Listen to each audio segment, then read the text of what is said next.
যারা বসছেন ভাবতেছেন হুজুরের বাপটা ভালোই দেখা যায় বই গেছি গা আর ওয়াজ সুন্দর হোক টান দিতে পারুক আর না পারুক ওয়াজ হইনা যামু আর উঠে যারা গেছে এরা ভাবতেছে সুরের বাপটা বুঝা লই যদি সুরের বাপটা ভালো হয় তাহলে থাকলে কারণ সবাই বসা ছিল আমার বাপ দিক কই ও ই হুজুর বুঝছি জায়গা গেছে গা গেছেনি না গেছে না আওয়াজ দিয়া কর না তবে বেশি দূর গেছে না আশপাশে আছে এরা বয়ে বয়ে চিন্তা করতেছে সুরের বাপটা বুঝল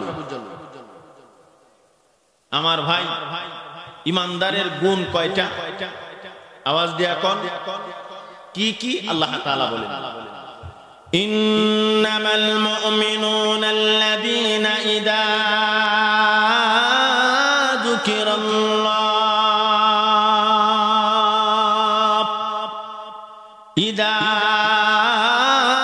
যুকিরাল্লাহু ওয়াজিলাত কুলুবুহুম আল্লাহ পাক রব্বুল আলামিন বলেন ইন্নামাল মুমিনুন নিশ্চয় ওই সমস্ত মানুষ মুমিনকে বলেন আওয়াজ দিয়া কোন ইন্নামাল মুমিনুনাল্লাযীনা ইযা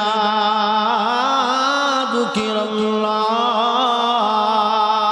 ওয়াজিলাত কুলুবুহুম আল্লাহ বলেন মুমিনের এক নাম্বার লক্ষণ ওই সমস্ত মানুষ ইমানদার তাদের সামনে যখন আল্লাহ নামের জিকির করা হয় অথবা তারা যখন আল্লাহ আল্লাহ নামের জিকির করে তাদের অন্তরের ভিতরে জালজালা শুরু হয়ে যায় ভূমিকম্প শুরু হয়ে যায় মুমিন যখন আল্লাহ আল্লাহ নাম শুনে তখন মুমিনের অন্তর কেঁপে ওঠে এটা মুমিনের লক্ষণ সুবহানাল্লাহ আল্লাহ নাম শুনলে মুমিনের অন্তর কেন কেঁপে ওঠে তো সত্যিকার অর্থে মুমিন যে তুমি এর বহির প্রকাশ এজন্য দেখবেন আল্লাহওয়ালারা আল্লাহর কথা শুনলে জান্নাত জাহান্নামের কথা শুনলে আহ করে ডাক মারে আল্লাহ হাসরের মাঠে দাঁড়াবো কি জবাব দেব কবরে গেলে আমার অবস্থা কি হবে তখন কলিজার মধ্যে একটা ভূমিকম্প শুরু হয়ে যায় ঝালঝালা শুরু হয়ে যায় তখন আর চোখের পানি ধরে রাখতে পারে না হাউমাউ করে কান্না শুরু করে আসেনি না নাই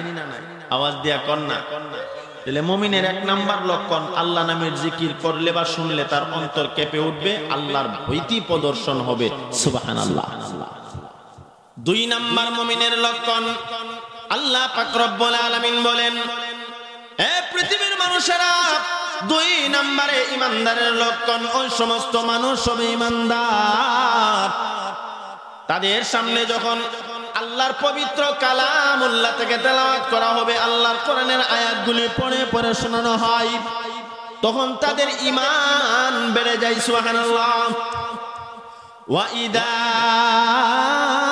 তুলিয়াত আলাইহিম আয়াতুহু যাদাতুহুম ঈমানা এটা কার কথা আওয়াজ দিয়া কন্যা ওয়াইদা তুলিয়াত আলাইহিম আয়াতুহু যাদাতহুম ঈমানা ঈমানদারের দুই নাম্বার বৈশিষ্ট্য লক্ষণ হলো ওই সমস্ত মানুষ সত্যিকার অর্থে মুমিন তাদের সামনে যখন আল্লাহ কোরআনের আয়াতগুলি পড়ে শোনানো হয় তখন তাদের ঈমান বেড়ে যায় সুবহানাল্লাহ বলে হুজুর আমরা তো কোরআনুল কারীমের তেলাওয়াত শুনি তো ঈমান বাড়ে না কমে কেমনে বুঝতাম ও ভাই কোরআনুল কারীমের তেলাওয়াত আপনারা শুনেন কি শুনেন না আওয়াজ দিয়া কোন না আজকের যে ওয়াজ এটা মাদ্রাসা হাফিজিয়া মাদ্রাসা এতিমখানা কথা ঠিক না বেটি ছোট ছোট বাচ্চারা কোরআন পড়ে পড়েনি না পড়ে না আর হুজুরে কও একটা ছোট বাচ্চা যখন কোরআনুল কারীম তেলাওয়াত করবে আপনাদের এই কয়রাপাড়া বাইতুল কোরআন হাফিজিয়া মাদ্রাসার ছোট একটা বাচ্চা বসে বসে কোরআনুল কারীম তেলাওয়াত করে আর আপনি বসে বসে শুনতেছেন যদি এই কোরআনুল কারীমের তেলাওয়াত শোনার পর আপনার শুনতে ভালো লাগে শুনতে মন চাই কোরআনের তেলাওয়াত আপনার কাছে মজা লাগে আপনি বুঝবেন আপনার ঈমান বাড়তেছে সুবহানাল্লাহ আপনি মুমিন আর কোরআনুল কারীমের তেলাওয়াত শোনার পর যদি ভালো লাগে না তো বুঝবেন আপনার ঈমানের পাওয়ার কমে গেছে কথা বুঝাইতে পারছি ওয়া ইদা তুলিয়াত আলাইহিম আয়াতু যাদাতুহুম ঈমানা আল্লাহ পাক রব্বুল আলামিন বলেন ঈমানদারের দুই নাম্বার লক্ষণ সমস্ত মানুষ হবে ঈমানদার, তাদের সামনে যখন আল্লাহর কোরআনুল কারীম পড়ে পড়ে শোনানো হয় তখন তাদের ঈমান বেড়ে যায়। সুবহানাল্লাহ। অভাব নাই ঘটনা, অভাব নাই ঘটনা। কোরআনুল কারীমের তেলাওয়াত শুনছে দলের দল মানুষ, কালিমা পড়ে মুসলমান হয়ে গেছে। আসেনি ঘটনা? আমার ভাই আপনারা জানেন কারি বাসিদ রহমাতুল্লাহি আলাইহি মিশরের জমিনে কোরআন তেলাওয়াত করছে। একসাথে ৮০,০০০ বেঈমান কোরআনুল কারীমের তেলাওয়াত শুনে কালিমা পড়ে মুসলমান হয়ে গেছে। শুধু মিশরের জমিনে নয়, বাংলাদেশের জমিনে এমন ঘটনা আছে। আমার ব্রাহ্মণবাড়িয়ার সরাই থানা একটা হিন্দু রাখাল ফাল নামে, সে কোরআনুল কারীমের তেলাওয়াত শুনে কালিমা পড়ে মুসলমান হয়ে যায়। সাচ্চা ঘটনা। আমাদের সরাইল থানা ওরওয়াইল গ্রামের ব্রাহ্মণবাড়িয়া জেলার অন্তর্ভুক্ত রাখাল ফাল, সে জেলে ছিল, মাছ মারে, সে কালিমা পড়ে মুসলমান হয়েছে। আমার এলাকার পাশে যেহেতু ৪ কিলোমিটার দূর, তখন তারে তো দেখবার যাওয়া লাগেনি না? লাগে না? গেলাম। তা আমার মনের কথা হইলো আসলে কি মুসলমান হইছে না বুয়া, একটু টেস্ট করন লাগবে। গিয়া বসলাম। তোমার নাম কি? আমার নাম আব্দুর রহমান। নাম কি? আব্দুর রহমান না রাখাল ফাল? আওয়াজ দিয়া কোন রাখাল ফাল। তা আমি জিজ্ঞাসা তোমার নাম কি? আমার নাম আব্দুর রহমান। তো তোমার নাম তো আব্দুর রহমান মা বাবা রাখছে না, কোন আমরা ইমাম সাহেব হুজুরে রাখছে। সুবহানাল্লাহ কইতেন না? সুবহানাল্লাহ বললে লাভ না লস? আল্লাহ রাসূল বলেন আসমান থেকে জমিন পর্যন্ত খালি জায়গাটা আল্লাহ নেক দিয়া ভরপুর করে আপনার আমলনামায় দিবে যদি আপনি একবার সুবহানাল্লাহ পড়েন। এই জন্য বারবার সুবহানাল্লাহ পড়তে পারলে অসুবিধা নেই তো ইনশাআল্লাহ। আরো জোরে এখন রাজি আছেন না ইনশাআল্লাহ? তাহলে জোরে সোরে পড়ুন সুবহানাল্লাহ। আমি বললাম তোমার মা বাবা তো এই আব্দুর রহমান নাম রাখে না, কে রাখছে? আমার নামটা রাখছে ইমাম সাহেব হুজুর। সুবহানাল্লাহ বলেন। আমি জিজ্ঞাসা করলাম আব্দুর রহমান, তোমাকে একটা সত্য কথা বলতে হবে।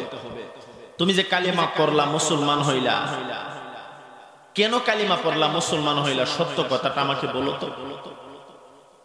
আব্দুর রহমান আমাকে বলে হুজুর, আমি একদিন ভৈসর হাফিজিয়া মাদ্রাসার ওয়াজ চলতেছে, কে জানি হুজুর ওয়াজ করে, ওনারা আমি চিনি না। আমি আওয়ার বন্ধ, হাওয়ার আসেনি না? নাই হাওয়ার বন্ধ। জেলে দেখবেন হাওরে মাছ মারে, মারেনি না? মারে না? আমি মাছ মারতেছি, এমত অবস্থায় দেখি একজন হুজুর কোরআনুল কারীমের আলোচনা করতেছেন। জোরে কোন সুবহানাল্লাহ। কি আলোচনা? ইব্রাহিম নবী পয়গম্বর হইয়াও বাবা আজবটা করলে জান্নাতে নিতে পারবে না, কেন? তার ঈমান নাই। কথা ঠিক না বেটি? হুজুরে কোরআন শরীফ তেলাওয়াত করে করে এইভাবে বুঝাইতেছিলেন। আমি মন প্রাণ দিয়া কথাগুলি শুনছি, শোনার পরে আমার ভেতরে ঈমানের চেতনা জায়গা গেছে। আমি সিদ্ধান্ত নিছি আমি কালিমা পড়ে মুসলমান হয়ে যাব। কোরআনের অ্যাকশন আসেনি না? নাই। আবু জাহেল নাম শুনছেন আপনারা? কিছু একটা মনে হইছে কয়লাই। আবু জাহেল মুসলমান না কাফের? কথা কয় না। কাফের। কাফের মানে আন্তর্জাতিক মানের কাফের। এমন একটা কাফের কি দুনিয়াতে আছে? আবু জাহেল কাফের, বেঈমান। নবীজির বন্ধু ছিল না দুশমন ছিল? দুশমন মানে আন্তর্জাতিক মানের দুশমন। আবু জাহেল নবীজির দুশমনি করেছে, বিরোধিতা করেছে, নবীজিকে পাগল বলেছে, জাদুঘর বলেছে। আর এদিক দিয়ে আবু জাহেলের ছেলে নবীজির কোরআন তেলাওয়াত শুইনা কালিমা পড়ে মুসলমান হয়ে গেছে। আরো জোরে সুবহানাল্লাহ বলতে পারলেন? যখন আবু জাহেলের ছেলে কালিমা পড়ে মুসলমান হইছে, এমনিতে আবু জাহেল আধা পাগল হয়ে গেছে, পুরা পাগল। কি পাগল? পুরা পাগল হওয়ার পর আবু জাহেলের অবস্থাটা কি হইছে কইতামনি? আল্লামা তকি উসমানী দামাত বারকাতুহু ওনার রিসালাতে আনছেন। আবু জাহেল যখন বলছে মুহাম্মদ পাগল, আবু জাহেলের ছেলে কয় তো পাগল দিকাই। কি দিকাই? পাগল। আল্লামা তকি উসমানী দামাত বারকাতুহু লেখেন আবু জাহেলের ছেলে পাগল দেখার জন্য গেছে, গিয়ে দেখে আমার নবী বসে বসে কোরআনুল কারীম তেলাওয়াত করে। আবু জাহেলের ছেলে নবীজির কোরআনুল কারীমের তেলাওয়াত শুনে আর মনে মনে বলে, মন রে আমার আব্বা আবু জাহেল এই লোকটাকে পাগল বলে, জাদুঘর বলে। যদি লোকটা আসলে পাগল হইতো এত সুন্দর করে কেমনে কোরআনুল কারীম তেলাওয়াত করে, এই লোক কোনদিন পাগল হতে পারে না। নবী আমার কোরআনুল কারীম তেলাওয়াত করেন মুসলমান, আর আবু জেহেলের ছেলে দাঁড়ায় দাঁড়ায় শুনে। কতক্ষণ শুই না বাড়িতে আসছে, বাড়িতে এসে বলে আব্বা আপনি বলেন মোহাম্মদ নবী পাগল। না না না, এই নবী মুহাম্মদুর রাসূলুল্লাহ পাগল হতে পারে না, এই নবী সত্য নবী, এতে কোনো সন্দেহ নাই। আবু জেহেল কো পাগল আর ছেলে কো সত্য নবী, দুইজনে লাগছে ঝগড়া। লাগছে না লাগছে না? ঝগড়া লাগার পরে এরপরে আবু জেহেলের ছেলে নবীজির কাছে গেছে, কালিমা পড়ছে, কেমনে মুসলমান হইছে। চমৎকার এক ওয়াকিয়া আমি কি আপনাদেরকে শোনাবো ইনশাআল্লাহ। আমি ভাবছিলাম আজকে কোনো কিচ্ছা টিচ্ছা কইতাম না, ইমানদারের হাসটা গুণ কইয়া একটু দোয়া করে লইতাম। এখন লাইনে জয়েনেছি কিচ্ছাটা কইলাই কি কো হুজুর আপনি কি তা গনিঠুনি, তবে এই কিচ্ছু বানাই না, কোনো কিচ্ছা না। মিশকাত শরীফও আছে, আল্লামা তকি উসমানী দামাত বারকাতুহুম অত্যন্ত চমৎকার করে ঘটনা আনছেন। আমার ভাই আবু জেহেল এর ছেলে আয়েশা কো আব্বা আপনি বলেন মুহাম্মদ পাগল। না না না, এই লোক কোনোদিন পাগল হতে পারে না। সুবহানাল্লাহ কইতেন না? আর জোরে কোন সুবহানাল্লাহ। বাবা আবু জেহেল বলেন মুহাম্মদ পাগল, জাদুঘর। আর আবু জেহেলের ছেলে বলেন না না না, এই নবী কোনোদিন পাগল হতে পারে না। দুইজনে মিলাইয়া ঝগড়া শুরু হয়েছে। আমার ভাই এক পর্যায়ে আবু জেহেলের ছেলে বলেন ও আব্বা তাহলে প্রমাণ হয়ে যাক নবী কি আসলেই নবী নাকি বন্ড, এটা প্রমাণ হয়ে যাক। আবু জেহেল কইটা ঠিক আছে, প্রমাণ কইরা হালাও, ঝগড়া না কইরা বাপ বেটা প্রমাণ হয়ে গেলি তো। আবু জেহেলের ছেলে কই আচ্ছা আব্বা কোন কাজটা করলে মুহাম্মদ নবী সত্যই নবী মনে হবে এমন একটা কাজের কথা বলুন তো। সুবহানাল্লাহ কোন না? আমার ভাই আবু জেহেল কতক্ষণ চুপ করে কইছি ভাইছে কিতা ভাইছো কই যে দরিয়া দেখা না একটা গাং আমি হরে আইছি না, এই গাং না। আবু জেহেল কো এ দরিয়া যে দেখা যায় আছে তো দরিয়া, দরিয়ার ওই প্রান্তরে অনেকগুলি পাথর আছে। আছে তো পাথর, তুমি মুহাম্মদ নবীর কাছে যাইবা, গিয়া বলবা ও নবী মুহাম্মদুর রাসূলুল্লাহ দরিয়ার ওই পারে যে পাথর আছে না, এই পাথরকে আপনি ডাক দেন তো দেখি। যদি মুহাম্মদুর রাসূলুল্লাহ ডাক শুনা পাথর পানি পার হইয়া দরিয়া পার হইয়া মুহাম্মদুর রাসূলুল্লাহর কাছে চলে আসে, তাইলে মনে করবা সত্য নবী। সুবহানাল্লাহ কইতেন না? আচ্ছা আমি আপনাদেরকে জিজ্ঞাসা করি, আমি মুসাফির মানুষ আইছি আপনাদের এখানে, গিয়া দেখি নৌকাটা হিসাইডে খেয়া কাটো, খেয়া আসেনি খেওয়া, আমরা দেশে কোন নৌকা, আপনারা কি কন নৌকা কুসাই, কুসাই। আর আমরা দেশের গ্রাম্য ভাষা হলো নাও, নাও নাও কোনা নাও, কুসাই, খেওয়া, নৌকা একতই। গিয়া দেখি ধরেন ওয়াজ শেষের রাত বাজে একটা, নৌকা হিসাইডে। এখন যদি গিয়া নৌকার বাবা নৌকা তুমি আমার ধর্মের বাবা লাগো, আমি মুসাফির মানুষ, তুমি আইও। নৌকা আইবনি? হ্যাঁ বললে মুসাফির দি হুজুর দি মুসাফির খামুই তো কথা ঠিক না বেটি? আরো জোরে কোন। আমার ভাই আবু জেহেল যখন বলছে নবী যদি সত্য হয়ে থাকে পাথরের ডাক দিলে পাথর আসবে, আবু জেহেলের ছেলেকে বুঝি মুহাম্মদুর রাসূলুল্লাহ পাগল না, আপনি পাগল। আমি কেমনে পাগল? পাথরের ডাক দিলে পাথর কি মানুষের কথা শুনে না? তাই আমি সত্য নবী প্রমাণ করতে গিয়া পাথরের ডাক দিলে পাথর কি জবাব দিবনি? আবু জেহেল পারে যদি নবী সত্য হয় তে জবাব দিব। এই কথাটা বাস্তব কইছে, কথা ঠিক না বেঠি? আবু জেহেলের ছেলে আব্বা যদি পাথর চলে আসে তাহলে আমি কিন্তু কালিমা পড়ে মুসলমান হয়ে যাব।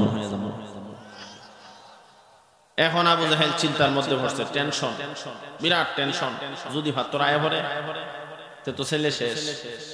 ছেলে শেষ মানে আবু জেহেল তো বেঈমানদের কাফেরদের লিডার, লিডার নি না লিডার না। এখন ছেলে যদি কালিমা পড়ে মুসলমান হয় লিডারে আছে না গেছে? গেছে। আমরা দেশে একবার চেয়ারম্যান দাঁড়াইছে, দাঁড়াইছে পরে চেয়ারম্যানের মা গেছে ভোট দিতে গিয়া নিজের পুত্রে ভোট না দিয়া আরেকজনের ভোট দিয়া লাইছে। আমাদের চুমটা ইউনিয়নে আমাদের 6 নং ওয়ার্ডের কেন্দ্রে ভোট দিয়া আবার কইতাছে আল্লাহ কুদরত বুঝলাম না, আমি দি ভোট দিতাম কি আমার পুত্রে দিছি না দিয়া লাইছি দি ই মুখরে। আচ্ছা আমি আপনাদেরকে জিজ্ঞাসা করি ভোট দিছিন তো দিছিন, এখন তো কইয়া সর্বনাশ করে লিছে। পুরা গ্রাম আওয়াজ হয়ে গেছে চেয়ারম্যানের মা গিয়া ভোট দিয়ে লাইছে আরেকজন, আর আমরা কিতা করতাম সবাই দে এমন দেওয়া দিছে চেয়ারম্যান হিল।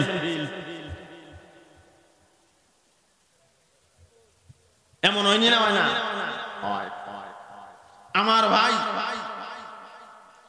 আবু জেহেল চিন্তা করে দেখে যদি ভাত্তর চলে আসে তাইলে তো আমার সর্দার আর থাকতো না।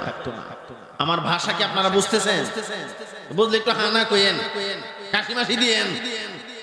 তো আমি মনে করুন না আমার ওয়াজ বুঝতেছেন, কারণ আমি তো নতুন নতুন না একবারে নতুন, মানে ইনটেক মাল।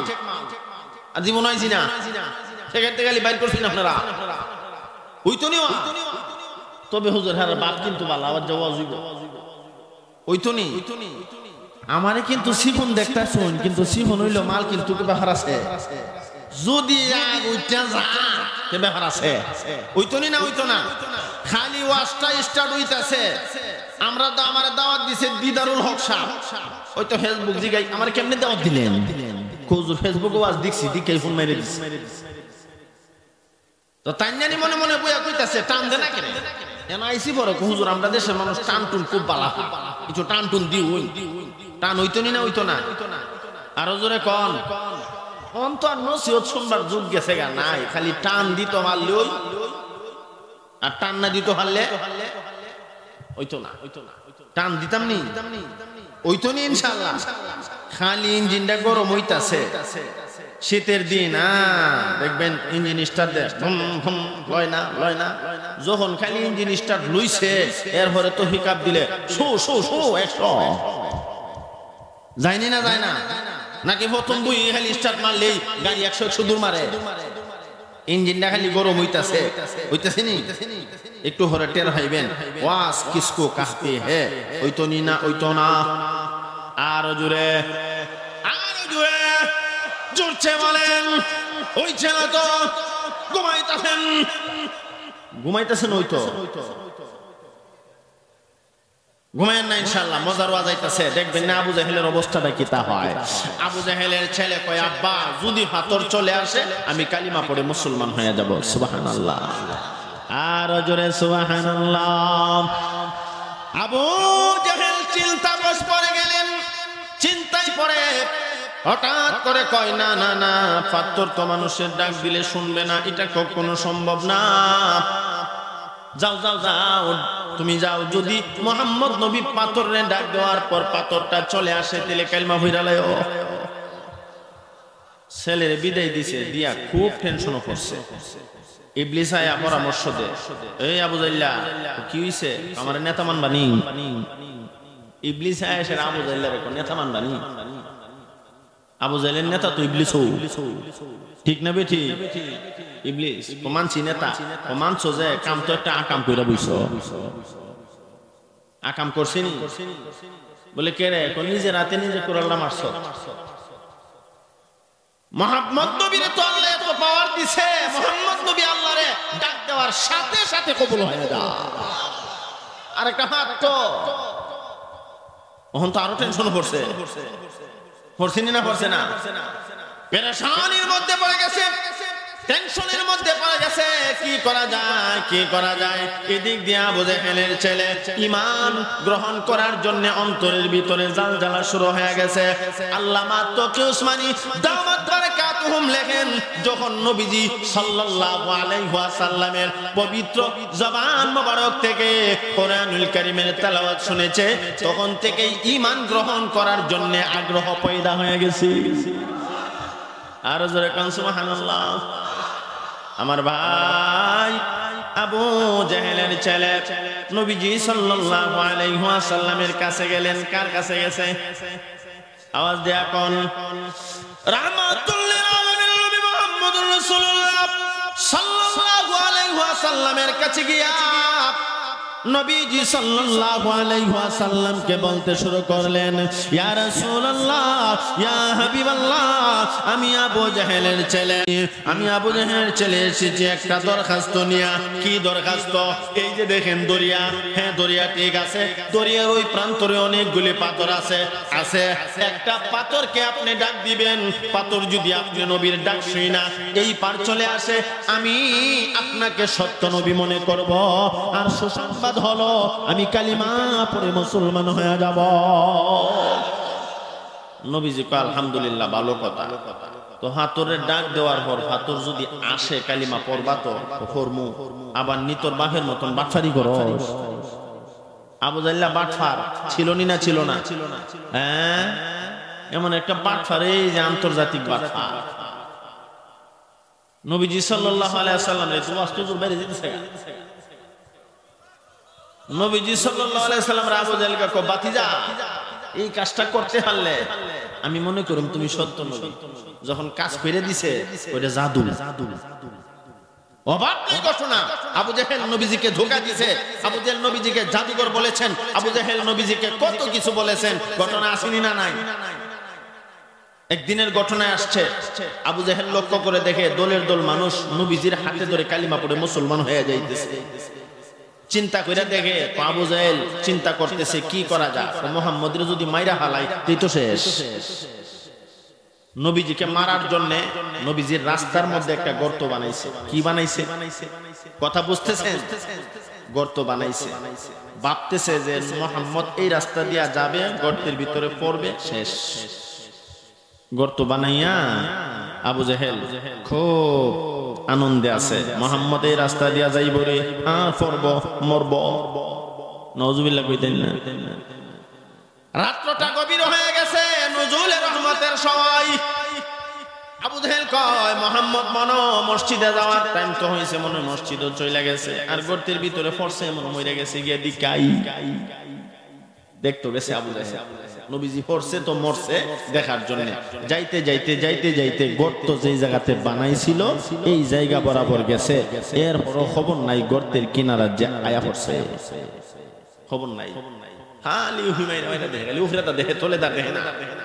এমন কিছু মানুষ আছে না, আরে বাপরে, সামনে দা মশা গেলে কইরা মারে, আর হিসে দা আত্তি গেল, খবর নাই। আসেনি? আছে। আমার ভাই আবু জাহেল কম মনে হয় মুহাম্মদ পড়ে গেছে, মনে হয় মরে গেছে, কালমা ছাইরা লাইছি, যেই গর্ত বানাইছি এই কথাকে খালি সামনে কদম দিছে আর সব করে ফেলেছিল। পড়ছেনি না? পড়ছে না? কইরা ক গর্ত দিয়ে আমি পড়ে গেলাম, কিন্তু গর্ত যে বানাইছিলাম এটা তো ছোট্ট গর্ত বানাইছিলাম, এত বড় হইলো কেমনে? খেলা কা আরো যেরকম কা। আবু জাহেল গর্ত বানিয়েছিল যত বড়, এর থেকে ডবলের ডবল বড় বানিয়ে দিছে আমার আল্লাহ। আবু জাহেল গর্তের ভিতরে পইরা গেছে, পইরা চিন্তা করে এই কাম কে করলো, এই কাজ কে করলো? আমি তো গর্ত বানিয়েছিলাম ছোট্ট করে, এত বড় গর্ত কে বানাইলো? আমার ভাই খেলা আর লীলা কা? আওয়াজ দেয়া কোন? কিন্তু আমরা দেশের কিছু মানুষ আছে খেলা আর লীলা নাকি কেল্লা? লীলা খেলা কার? আল্লাহ না কেল্লা? আপনারা মোহনগঞ্জের মানুষ এটা বুঝতেন না, আমরা ব্রাহ্মণবাড়িয়ার কেল্লা শাহ আসেনি না নাই? কেল্লা শাহ শুনছুন না? না আছে মানি নৌকা লয়ে এলে আপনারা দেশতে যায়নি না? যায় না? যা তো যা, আর সাথে আবার টেপ ঢোল টাকুর, এরপর দা মাইক টাইক লইয়া যা, তো মাইকের মধ্যে দিয়ে একদিন বাজে কেল্লা তোমার কইতাম নি ওজন মাইন্ড করেন না, লাইন ওজন আছে কুই লাই সাইন হিলেনের কেউ থাকলে আমার ভুল বুঝছেন না, আপনার কথা কেউ আমার কইছে না, এটা লাইন নাই হচ্ছে না। লীলা খেলা কা? আরো জোরে কোন? কিন্তু যারা হরমপুর যা এরা তো লীলা খেলা বলে কেল্লা। লীলা খেলা কেল্লা না আল্লাহ। গজল বের করছে গান, কেল্লা তোমার লীলা খেলা কেউ বোঝে কেউ বোঝে না, কয়নি না? কয় না? এমন গজল আপনারা শুনছেননি? ওই একজন জায়গা বুঝইছে না, এই ও যাক ছোট মানুষ, আচ্ছা যাক আসেনি না? নাই কেল্লা তোমার লীলা খেলা কেউ বোঝে না কাউরে রাগো পাঁচতলাতে কাউরে রাগো গাছতলায় কেল্লা তোমার লীলা আমার জুলিতে সেকেন্ডা এসকো ঠেসে করে আসেনি না নাই তা আপনারা দেশ কমে আমরা দেশ দূরে টান মারলে দেখবেন যারা শ্রোতা বুঝছে শুরু করে দিছে আশেকে ব্যবস্থা আসেনি না নাই কেল্লা তোমার লীলা খেলা যদি কেউ বলে ইমান থাকে না ভাগে আরো জোরে ক ইমানদার তো কেল্লার উপরে ভরসা করতে পারে না ভরসা হবে কার উপরে ওয়ালা রাব্বিহিম ইয়াতাওয়াক্কালুন সর্ব বিষয়ে সব হালতে ভরসা হবে আল্লাহর উপরে ঠিক না বেটি তো লীলা খেলা হবে কেল্লার নয় লীলা খেলা কার গজল কইছো তো বালা কথা তো এমনি যদি কইতা যে আল্লাহ তোমার লীলা খেলা কেউ বোঝে না কাউরে রাখো পাঁচতলাতে কাউরে রাখো গাছতলায় এমনি লেনে ঠিক আছে আল্লাহ কাউরে গরিব বানায় গাছের গোড়ায় শোয়ায় আর কাউরে আল্লাহ দুনি বানায় হাসতালার উপরে শোয়ায় এটা কার কুদরত খেলা কার আবু জেহেল গর্তের ভিতরে কই রাখো এই খেলা কার বুঝে না খেলা কার আমার ভাই খেলা কার আল্লাহ কো আমার বন্ধুর সাথে খেলতে আইছত নে খেললে যা ফরছেনি না ফরছে না আরো জোরে কোন ফরছে গর্তের ভিতরে ফরান পরে এখন চিন্তা করে দেখে গর্তের ভিতর থেকে কেমনে বের বাইতো হইতো পারতাছে না শেষ পর্যন্ত হঠাৎ করে আবু জেহেলের কিছু বন্ধু বান্ধব আছে না এরা আবু জেহেলকে খুঁজা পায় না আমরা লিডার গেল কই রাস্তায় বের হইছে বের হয়ে দেখে রাস্তার মধ্যে গর্তের ভিতরে একটা প্রাণী দেখা যায় এইটার ভিতরে তুমি কেডা আমি আবু জেহেল আরে তুমি এর কেমনে আইলা আর কইছ না তাড়াতাড়ি আমার ওটা মানুষ দেখবার আগে এই গর্ত কোন আনতে কাইলো আমি বানাইছিলাম কে রে ও মুহাম্মদের মারবার লাগি আমি নিজে আমার ভাই লম্বা কথা সংক্ষেপে বলে দেই আবু জেহেল গর্তের ভিতরে হচ্ছে আর সহচররা তার বন্ধুরা তারে উড়ানোর জন্য রশির মধ্যে আনটা লাগায়া দিছে টান আপনি ধরেন আমরা আপনারে টান মেরে উঠাইলাম কারণ এমনি তো লাগাল হওয়া যায় না অনেক ভেতরে কথা ঠিক না বেটি রশি ছাড়ছে আল্লাহ গর্তরে হুকুম করছে আদাত ছটফট কোয়া ছট পড়ছে আদাত আবু জেহেল দরতারে আদাত ছট পড়ছে রাগটা উঠছে না উঠছে না এত রশি আনছিল আর আদাত আনতে পারলে না মোহনগঞ্জ বাজারে তো রশি আছে সব গেছে মোহনগঞ্জ বাজারে সব রশি লিয়ে আইছে আয়া জোড়া লাগাইছে আবার আদাত খেলা কা আবু জাইল্লা দেখেন কত বড় নষ্ট বুঝছি রে মোহাম্মদের জাতু গর্তের বিদায় হচ্ছে তোরা হারতে না যা বাতিজার কাছে তবে এই কথা কইস না যে এই গর্ত আমি বানাইছিলাম মোহাম্মদের মারবার লাগি এই কথা কইস না দুইজনে গেছে আরতে গেছে যখন গেছে নবীজিকে তোমরা কে রাইছো আমরা একটা বিপদ হয়ে যাইছি কি বিপদ আমরা লিডার আবু জাহেল গর্তের মধ্যে হয়ে গেছে গা কোন হচ্ছে কথা কয় না গর্তের মধ্যে পড়ছে না আবু জেহেলের বন্ধুরা গিয়া নবীজির কাছে গেছে আপনি ছাড়া কোনো কাম হইতো না গর্তের থেকে উড়ানো সম্ভব না নবীজি যে গর্ত কোনান্তি কাইলো তো বালা রাস্তা আছে এই গাথা কোনান্তি কাইলো আপনারা গর্তরে কি কয়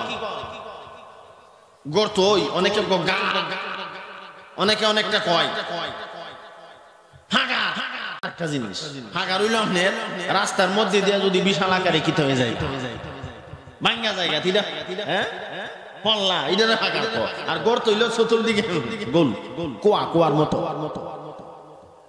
নবীজি থেকে এই গর্ত কোনান থেকে আইছে আপনারে খালি কইছে আর একটা কৃষ্ণ যদি কথা আপনারে মারবার লাগি গর্ত বানাইছেন তো নবী যাইতো না আর আমরা লিডার বাচ্চা মরবো হ্যাঁ আর কোনা গোথা দোন লাগতো না আমি জানি জোরে কোন সুবহানাল্লাহ আপনি জানেন? কহ বলে কেমনে জানেন? আমি যখন রাস্তার মধ্যে বের হইছি গর্তের বরাবর চলে যাব, আল্লাহ তাআলা জিবরাইল দিয়ে পাঠাইছে।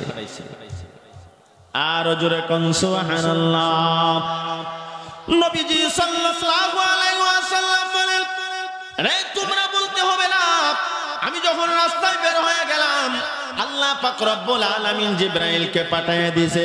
জিবরাইল আমিন এসে আমি নবীজির কানে খবর জানায়া দিয়েছে, ইয়া রাসূলুল্লাহ, ইয়া হাবিবাল্লাহ, ওগো আল্লাহর পয়গম্বর, এই রাস্তা দিয়ে আপনি যাবেন না, এই রাস্তার মধ্যে আবু জাহেল গর্ত বানাইছে আপনাকে মেরে ফেলার জন্য।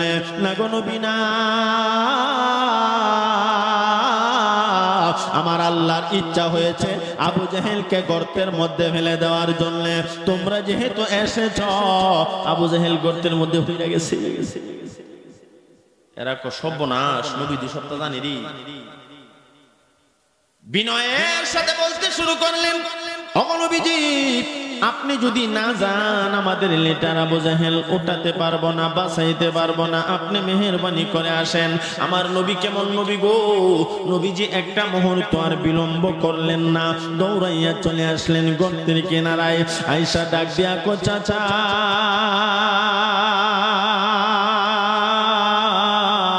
আমাকে মেরে ফেলার জন্য আপনি গর্ত বানাইছেন।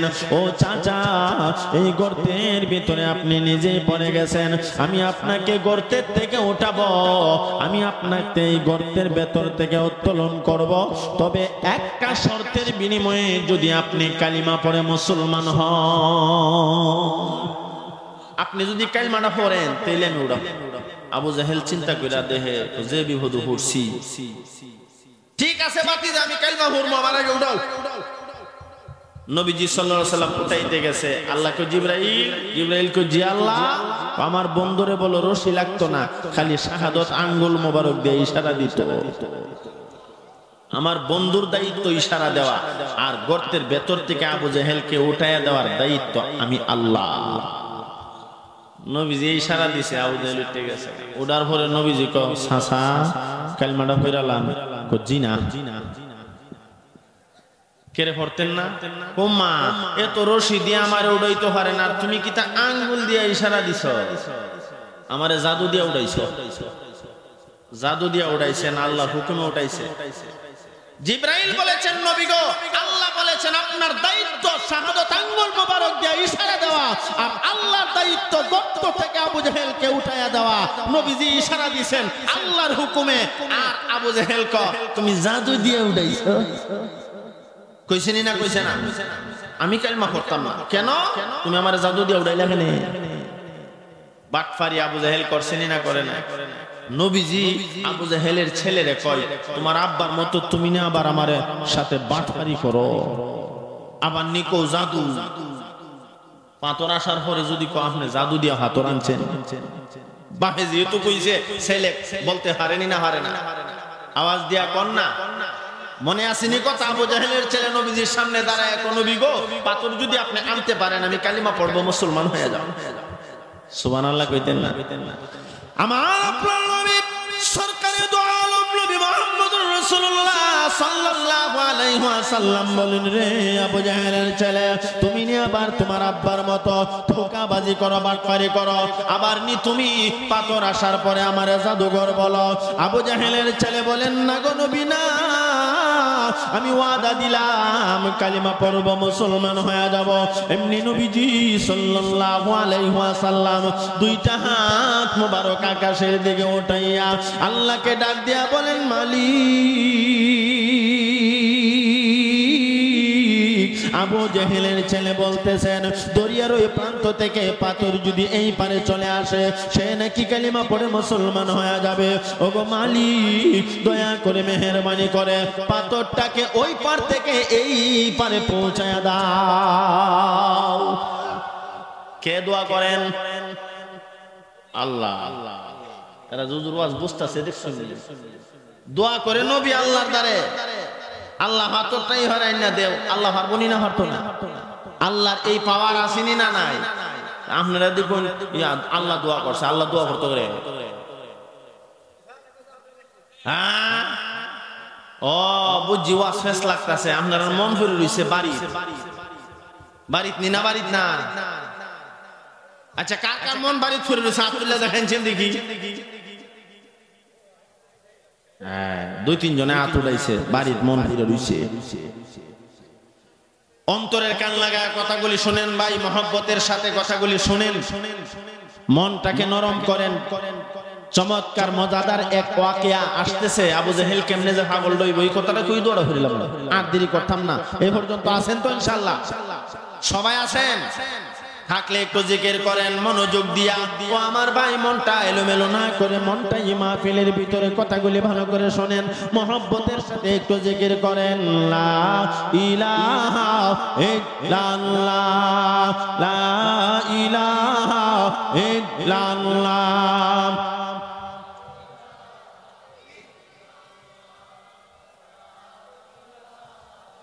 ইল্লাল্লাহ জোরে লা ইলাহা ইল্লাল্লাহ লা ইলাহা ইল্লাল্লাহ লা ইলাহা ইল্লাল্লাহ সুবহানাল্লাহ আলহামদুলিল্লাহ মাইকের অপারেটর কোথায় মাইকের সাউন্ড বাড়াইতে বলছে ইয়া স্পিকার আনছেন না মনিটর দিছেন সাথে এটা নামাজ পড়েন না সানমে ভাই আপনি যেখানে থাকেন একটু মাইকের কাছে চলে আসেন হ্যাঁ হ্যাঁ এই সানমে ভাই আপনি যেখানে থাকেন একটু তাড়াতাড়ি মাইকের কাছে চলে আসেন আচ্ছা আমি কইরা হই সানমিয়া ভাই যেখানে আছেন না কেন অতি জলদি করে মাহফিলে চলে আসেন আমার খুব কষ্ট হইতাছে এই যে সানমিয়া ভাই নারে তাকবীর সানমিয়া ভাইয়ের আগমন এই যাইতাছে আইন ভাই আমি তো ভাই স্পিকার মনিটর দিয়া কথাবার্তা অধিকাংশ মাহফিলে কই কিন্তু আপনি তো স্পিকার আছে তো মনিটর দিছেন না নাকি তা মনিটর নাই ও এলিবি তো কষ্ট হইতাছে আমার আচ্ছা যাক ইকো আছে না মেরে না হালকা একটু ইকো দিয়া দিন যেন সাউন্ড আর বাড়ান লাগতো না এটাই চলবো ইকোটা দিয়া দিন আরে মেশিন তো ভালো মেশিন আপনি আমি আরো কেউ বসা মেশিন লইছে মেশিন তো ভালো ও জুতুন ইনশাআল্লাহ হালকা ইকোটা বাড়ায় দেন সাউন্ড বাড়ায় লাগতো না সাউন্ড একটু মজা করে দিন বুঝছিনি যাক মাশাআল্লাহ মাইক তো বালা এই তো বাপ ধরছে হ্যাঁ না স্যার এলে বুঝে লাইছে হ্যাঁ স্পিকার দিলে এর হরদা আপনি এটা চলতাছে নি চলতাছে আচ্ছা যাক এটা আমার মাইন্ডসেট দিকে ফিরাই দিন না কান কোন ফেটে নিব বাবা দোয়াস কইরা রবি পর্যন্ত দেব বলে কান দিয়া যায় তে কান দি মুগুতিকা আমার ভাই মহব্বতের সাথে একটু জিকির করেন রাজি আছেন না সবাই যারা দাঁড়িয়ে রয়েছেন বাহিরে আপনারা কি কোন যুবক ভাইরা রাজি আছেন না ইনশাআল্লাহ রাজি থাকলে একটু মেহেরবানি করে ভিতরে বলেন জিকিরের সাথে সাথে লা ইলাহা ইল্লাল্লাহ লা ইলাহা ইল্লাল্লাহ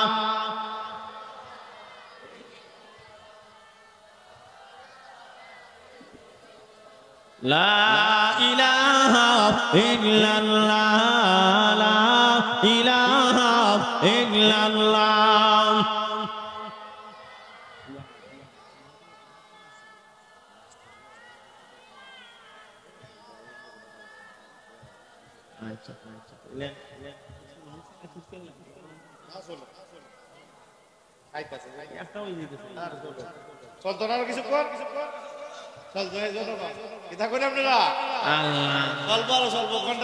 আমি একটু পরামর্শ করছিলাম ইনশাআল্লাহ 1 ঘন্টা চলবো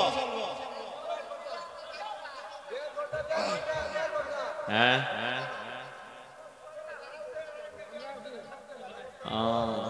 বিষয় লইল এত রাইতে ওয়াজ করে আমার অভ্যাস নেই আমার ঘুমো ধরতাছে ঘুমাই গেছেন মানে আমার হইল আমি হুজুরে বলছি দিদারুল হক সাহেব আবির সাহেব হুজুরে যে হুজুর 11টার পরে তো আমরা ব্রাহ্মণবাড়ি ওয়াজ চলে না আসার পর একজন করে এরপরে লাস্টে শেষ মানে আপনারা না আমারে দিছি 11টার পরে 11:30 তো মানে ওয়াজের টাইম গেছে কানি তবে আপনারা এদিকে বলে রাত্র ওয়াজ চলে তো আপনারা বাবে কইতাছে রাত্রে চলে যেন বুঝান আপনারা মাগরিবের পরে বইছু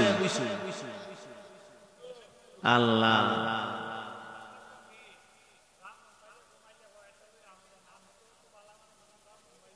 জি জি আরে আমি চাইছিলাম 10 মিনিটে শেষ দেলাই, হুজুরে কইছিলাম হুজুর কোন অল্প একটু চলো। তবে আমি কেন 10 মিনিট কইছি জানেননি? আমি তো শুরুতে বইলা লইছি যে অল্প কয়েক মিনিট কথা হবে, দোয়া হয়ে যাবে। অল্প বলতে 1 ঘন্টা গেছে গা, 1 ঘন্টা গেছে নি, আর 10-15 মিনিট। ইনশাআল্লাহ মাশাআল্লাহ, মারহাবা বলেন। মারহাবা। বাবা আপনারা ভাবতেছেন আমি 10 মিনিটে ছাইরা দিব, খালি কি ইচ্ছাটা শুরু করছি ইডুই লাগবে বলতা। এর হরদা ওয়াজের ভিতরে রস কর সিঙ্গা বুলবুল মালিক মস্তক এর হরে কত আছে আসেনি না নাই? এর হরে ইমানদারের গুণ হইল 5টা, 2 নম্বরটা খালি চলতেছে, আরো 3টা রইছে ওয়াজ বুদবুদ বুদবুদ করতেছে। ওই তো নিওয়াজ ইনশাআল্লাহ। আপনারা রাজি আছেন? রাজি থাকলে আমার একটু মোবাইল দিয়া নাই, আমার ইঞ্জিনটা মোবাইল দিয়ে একটু ফ্রি করি, এর হরদা ইনশাআল্লাহ স্টার্ট হইব। মোবাইল একটু দরকার নেই, হ্যাঁ তাইলে একটু জিকির করেন। হ্যাঁ আমি কারবারটা সেরে লাই। সবাই মহব্বতের সাথে আওয়াজ উচ্চা করে পড়েন লা ইলাহা ইল্লাল্লাহ, লা ইলাহা ইল্লাল্লাহ, লা ইলাহা ইল্লাল্লাহ, লা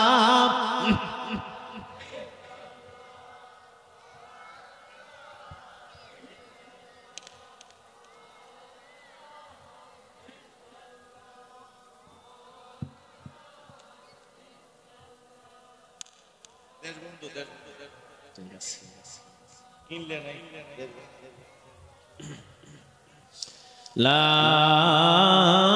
ইলাহা ইল্লাল্লাহ মুহাম্মাদুর রাসূলুল্লাহ সাল্লাল্লাহু আলাইহি ওয়াসাল্লাম। আমার ভাই নবীজি কার কাছে দোয়া করেন? আওয়াজ দেয়া কোন? রাহমাতুল লিল আলামিন নবী মুহাম্মদুর রাসূলুল্লাহ সাল্লাল্লাহু আলাইহি ওয়াসাল্লাম আল্লাহর কাছে দোয়া করেন আর বলেন, মালিক আবু জাহেলের ছেলে কালিমা পড়বে, মুসলমান হয়ে যাবে, আপনি দয়া করে মেহেরবানি করে পাথরটাকে দরিয়ার ওই প্রান্তর থেকে এই পারে পৌঁছায়া দেন। আমার ভাই নবীজি দোয়া করেন, আমার আল্লাহ জিবরাইলকে ডাক মারলেন, সুবহানাল্লাহ কন্যা। আমার আল্লাহ জিবরাইলকে ডাক মারলেন, রে জিবরাইল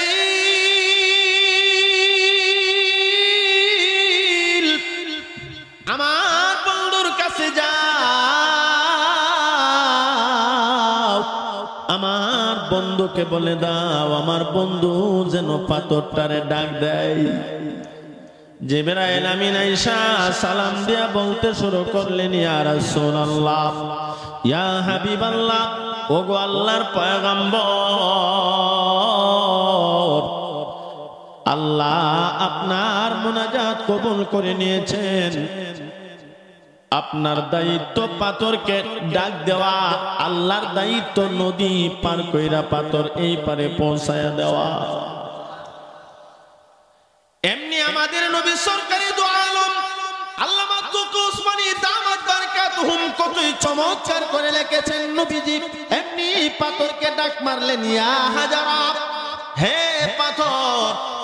আল্লামা তুকু উসমানী লেখেন, নবীজি যখন ইয়া হাজারা বলে ডাক মারছেন, সাথে সাথে পাথর আল্লাহরে বলেন, আল্লাহ গো তুমি আমার জবানটা খুইলা দাও, আমি তোমার বন্ধুর ডাকে জবাবটা দেই।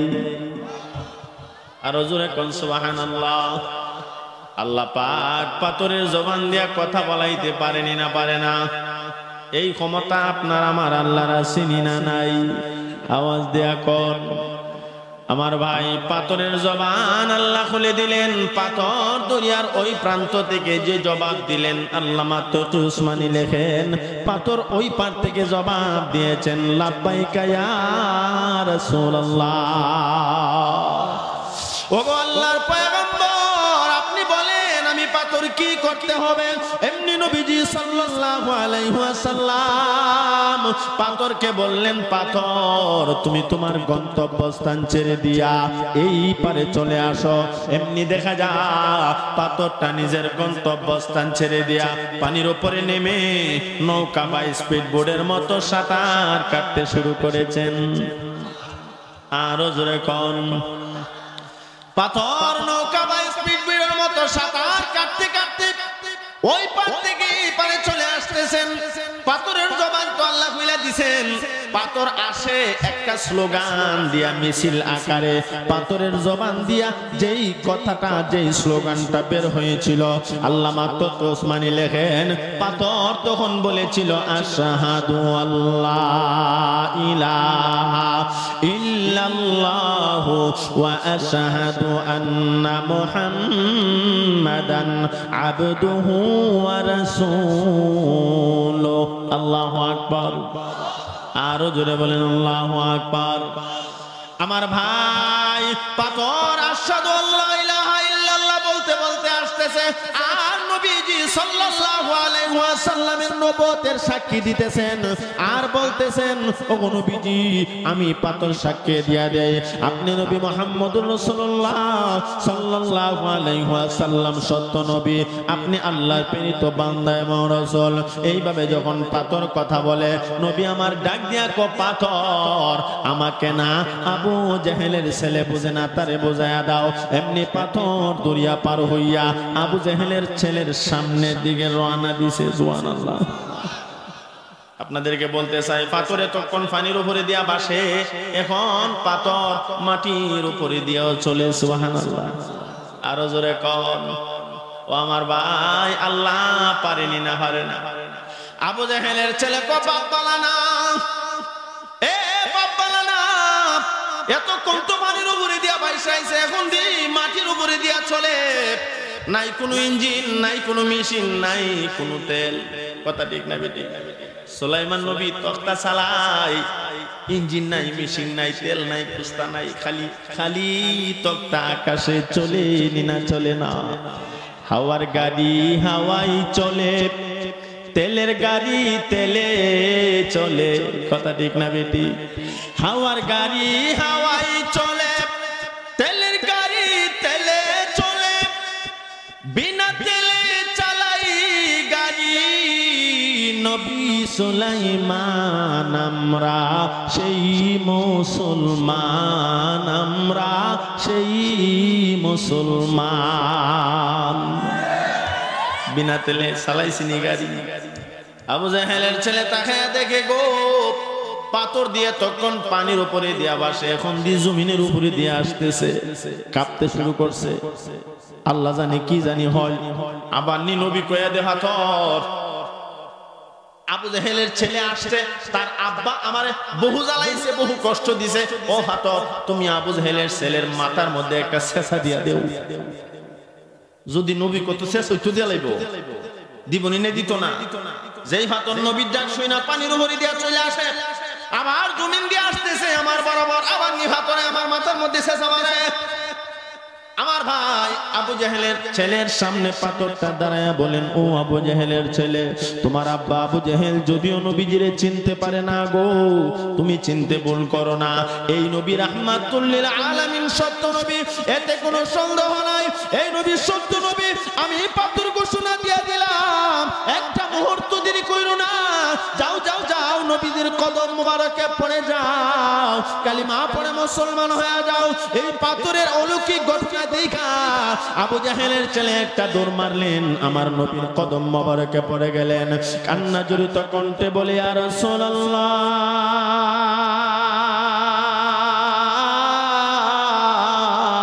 ইয়া হাবিবাল্লাহ, ওগো আল্লাহর পয়গম্বর, আমি ভুল করেছি, অন্যায় করেছি, আমি অপরাধ করেছি গো, আর একটা মুহূর্ত দেরি নয়, এই মুহূর্তে আপনি আমারে কালিমা পড়ায়া মুসলমান বানায়া দিন। সরকারে দু আলম নবী মুহাম্মদুর রাসূলুল্লাহ সাল্লাল্লাহু আলাইহি ওয়াসাল্লাম পড়ায়া দিলেন, লা ইলাহা ইল্লাল্লাহ মুহাম্মাদুর রাসূলুল্লাহ সাল্লাল্লাহু আলাইহি ওয়াসাল্লাম। আমার ভাই নবীজি সাল্লাল্লাহু আলাইহি ওয়াসাল্লাম আবু জেহেলের ছেলেকে কালিমা পড়াইয়া দিলেন, কালিমা পড়াইয়া মুসলমান বানাইয়া নতুন একটা নাম রাইখা দিলেন। ও এখন থেকে তোমার নাম হযরতে ইকরামা রাদিয়াল্লাহু তাআলা আনহু। এখন থেকে তোমার নাম ইকরামা, তুমি আমার সাহাবী হয়ে গেছো। এখন থেকে তুমি ইকরামা, আবু জেহেলের ছেলে ইকরামা হয়ে গেলেন, নবীর সাহাবী হয়ে গেলেন। হাউমাউ করে কান্না কান্না শুরু করে দিছে। নবী আমার জিজ্ঞাসা করে, ও ইকরামা তুমি এমন ভাবে কেন কান্না করো রে? ইকরামা রাদিয়াল্লাহু তাআলা আনহু বলেন, নবী গো আমার ভয় হয় হাসরের মাঠে যদি আমার আল্লাহ আমারে জিজ্ঞাসা করে আমার বন্ধুর সাথে কেন বেয়াদবি করলা? ও নবীজি আমি যে পাথর আসার কথা বললাম এটা কিন্তু আমার কাম না। পাথর আসলে আমি কালিমা পড়বো এটা কিন্তু আমার কাজ নয়, এটা আমার বাবা শিখাই দিছে। শিখাই দিছে কে? আওয়াজ দিয়া কোন?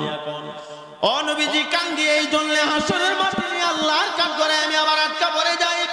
2 নাম্বার, আপনি ভাবতেছেন আমি কালিমা পড়েছি মুসলমান হয়েছি পাথর আসছে এই জন্য?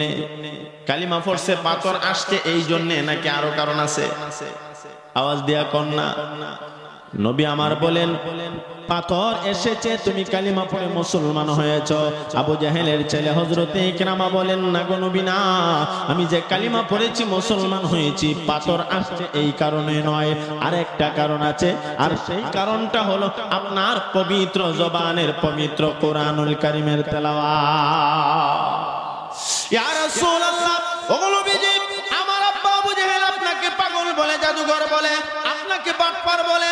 আমি পাগল দেখার জন্য গেলাম, সেখানে গিয়ে দেখি আপনি বসে বসে শ্রুতি মধুর কণ্ঠে কোরআনুল কারীমের তেলাওয়াত করতেছেন। আপনার কোরআনুল কারীমের তেলাওয়াত এত মজা, আপনার কোরআনুল কারীমের তেলাওয়াত শুনে না আমি সিদ্ধান্ত নিয়েছি আমি কালিমা পড়ে মুসলমান হয়ে যাব। ওগো নবীজি আমি যে কালিমা পড়লাম মুসলমান হইলাম এর পিছনে একমাত্র কারণ হলো আল্লাহর পবিত্র কোরআনুল কারীমের তিলাওয়াত। সুবহানাল্লাহ। ও ভাই, আবু জাহেলের ছেলে কালিমা পড়লেন মুসলমান হলেন, আসল কারণ হলো নবীজির কোরআনুল কারীমের তেলাওয়াত। কথা ঠিক না বেঠিক? এজন্য আমার তিলাওয়াত কি তো আয়াতে কারিমায় আল্লাহ বলেন, ওয়া ইদা তুলিয়াত আলাইহিম আয়াতুহু যাদাতুহুম ঈমানা। মুমিন যখন কোরআনুল কারীমের তেলাওয়াত শুনে, কেউ পড়তেছে বসে বসে শুনতেছে, নিজে পড়তেছে, ও ভাই কোরআনুল কারীমের তেলাওয়াত পড়ে অথবা যখন শুনে তখন ঈমানদারের ঈমান বেড়ে যায়। মুমিনের 2 নাম্বার লক্ষণ, আল্লাহর কোরআন তেলাওয়াত শুনলে ঈমান বাড়ে না কমে? আওয়াজ দেয়া কোন? 1 নাম্বার আল্লাহর জিকিরের মাধ্যমে অন্তরের ভিতরে আল্লাহর ভীতি প্রদর্শন করা। 2 নাম্বার কোরআনুল কারীম এর তেলাওয়াত শোনার মাধ্যমে নিজের ঈমানকে বৃদ্ধি করা। 3 নাম্বার ওয়া আলা রাব্বিহিম ইয়াতাওয়াক্কালুন, মুমিন সব সময় ভরসা রাখবে কার উপরে? আওয়াজ দেয়া কোন? চলে গেল 3টা। 4 নাম্বার আল্লাযীনা ইউকিমুনাস সালাহ, যারা 5 ওয়াক্তের নামাজ পড়বে তারা মুমিন। সুবহানাল্লাহ। 5 নাম্বার ওয়া মিম্মা রাযাকনাহুম ইউনফিকুন, আল্লাহ বলেন আমি আল্লাহর দেওয়া রিজিক থেকে যারা আমি আল্লাহর রাস্তায় দান করবে এরা হলো মুমিন। ওয়াজ শেষ। ওয়াজ কেমনে শেষ? ইমানদারের লক্ষণ 5টা, জোরে কোন কয়টা? 1 নাম্বার আল্লাহর জিকির করা লাগবে না লাগবে না। 2 নাম্বার কোরআনুল কারীমের তেলাওয়াত নিজে করবেন, নিজে পড়তে পারেন না আরেকজনে করবে, আপনি শুনবেন, লাভ আছে না নাই? হাসরে কবরে যখন আপনি চলে যাবেন এই কোরআন আপনার জন্য সদকা জারিয়া হইয়া আপনার কবরে সওয়াব যাইতে থাকবে। সুবহানাল্লাহ। বলে হুজুর কোরআন কেমনে সদকা জারিয়া হবে? আল্লাহ রাসূল সাল্লাল্লাহু আলাইহি সাল্লাম বলেন আপনি আমি যখন দুনিয়া থেকে বিদায় হয়ে যাব, অন্ধকার ঘর কবরে যাওয়ার পর আপনার আমার সাথে কিছুই কিন্তু যাবে না, নাকি যাবে? আওয়াজ দিয়া কন্যা। এই যে ঘর বানাইছেন, বিল্ডিং বানাইছেন, ধন সম্পদ জানাইছেন, কিছুই আপনার সঙ্গে যাবে না। আপনি কিন্তু খালি হাতে যাওয়া লাগবে। লাগবে না লাগবে না? ও আমার যুবক ভাই, পর্দার আড়ালের মা, এ মুরব্বী বাবা, অন্তরের কান লাগায় কথাগুলি শুনেন। আলোচনা একেবারে শেষের দিকে। আপনি তো দুনিয়া থেকে বিদায় হয়ে যাবেন, বিদায় হওয়ার পর কবরে গিয়ে আপনি কেমনে থাকবেন? আপনি তো মুমিন, আল্লাহ রাসূল সাল্লাল্লাহু আলাইহি ওয়াসাল্লাম বলেন ইন্না মিম্মা ইয়ালহাকুল মুমিনা মিন আমালিহি ওয়া হাসানাতিহি বা'দা মাউতিহি। মুমিন যখন দুনিয়া থেকে বিদায় হয়ে যায় সে নিজে আর কোনো আমল করতে পারে না, সমস্ত আমলের রাস্তা বন্ধ হয়ে যায়। কথা ঠিক না বেটি? এ যুবক ভাই, মুরব্বী বাবা, পর্দার আলের মা, অন্তরের কান লাগায় কথাগুলি শোনো।